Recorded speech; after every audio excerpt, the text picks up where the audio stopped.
The Roblox game Die of Death contains 11 different abilities as a civilian to choose from. I'm going to rank them all from which ones I think are the best and which ones I think may need to be buffed. The ranking will go from S to F tier, but spoiler alert, none of the abilities in the game are bad enough to be F tier. With all that being said, let's get started.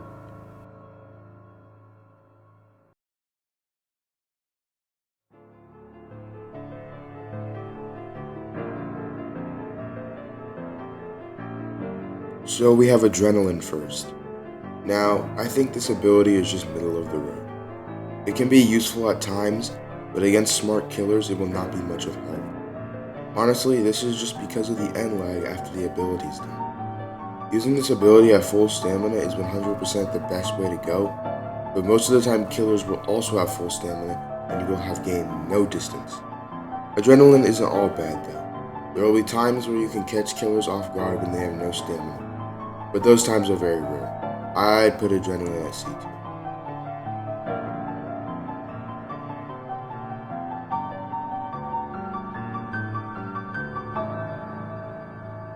Banana Peel is a pretty good ability, especially when there are multiple.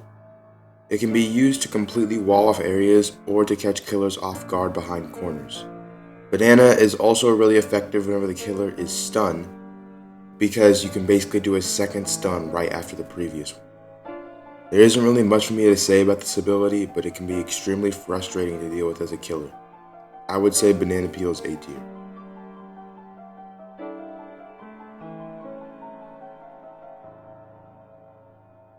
Block is a really good ability, and is probably one of the most balanced abilities in the game. The 10 extra health you get from blocking is extremely useful because you always have the option to heal. This ability has a long duration, which can be helpful if you block too early, but usually the killer is not going to fall for that. I'd say block is A tier.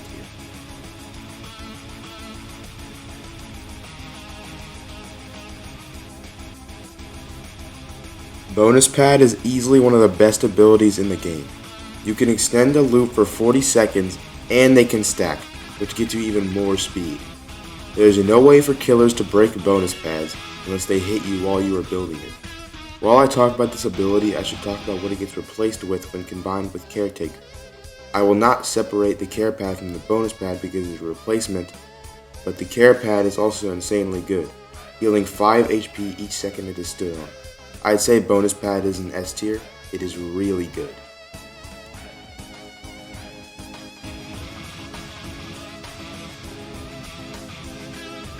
Caretaker is an amazing ability. In fact, I really do think this ability should be nerfed a bit. Caretaker stacking is way too overpowered, especially with how much it heals from only 1. Losing 25 max HP is not enough of a nerf. To be honest, there isn't much to say about Caretaker, other than I think that needs a nerf. It is easily S tier.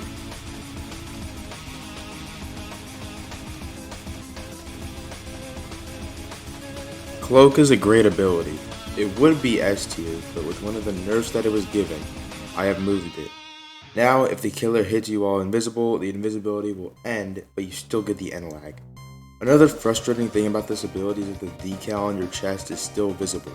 This can get you killed easily, or at least taking a ton of damage because of the end lag.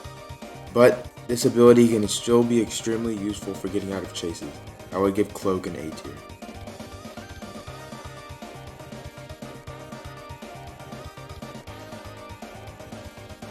Dash is decent, but sometimes it isn't worth 35 stamina for the distance. But using it when you and the killer have no stamina, it can be very effective. This ability feels very map dependent, however.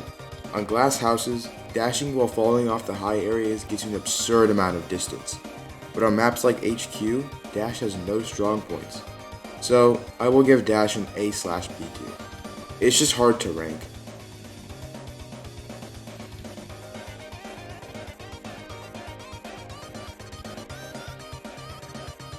Hot Dog, even after the buff, is still kind of a weak ability.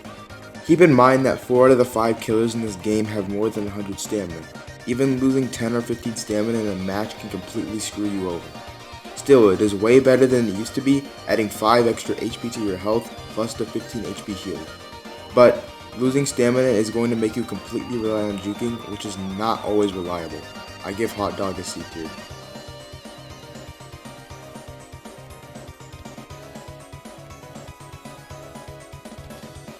Punch is again really good and pretty balanced, but it's probably the ability I have the least amount of things to say. 3-second stun is very useful to help your team or yourself. It doesn't have to be used to just stun the killer either, like Artful's walls or breaking Harkin's chain. Plus, it's not too hard to land this stun. I'd give Punch an A tier, again, not a lot to say.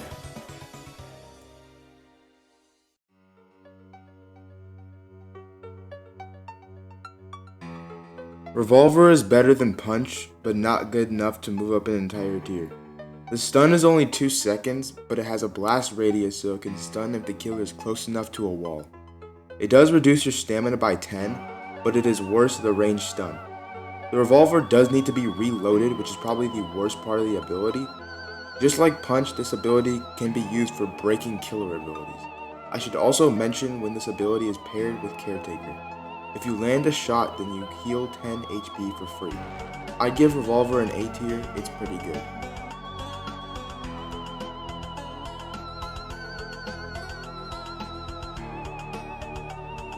Taunt is a pretty unique ability and it's pretty good as well. Being able to slow the killer is really good, especially against killers like Pursuer and Harkin. This ability can stack so multiple taunts can make the killer extremely slow. Not to mention how short the cooldown is and the invincibility you get if you land the ability. However, this ability can be hard to land and missing is extremely detrimental because of the enemy. Taunt is A tier, can be very annoying for killers.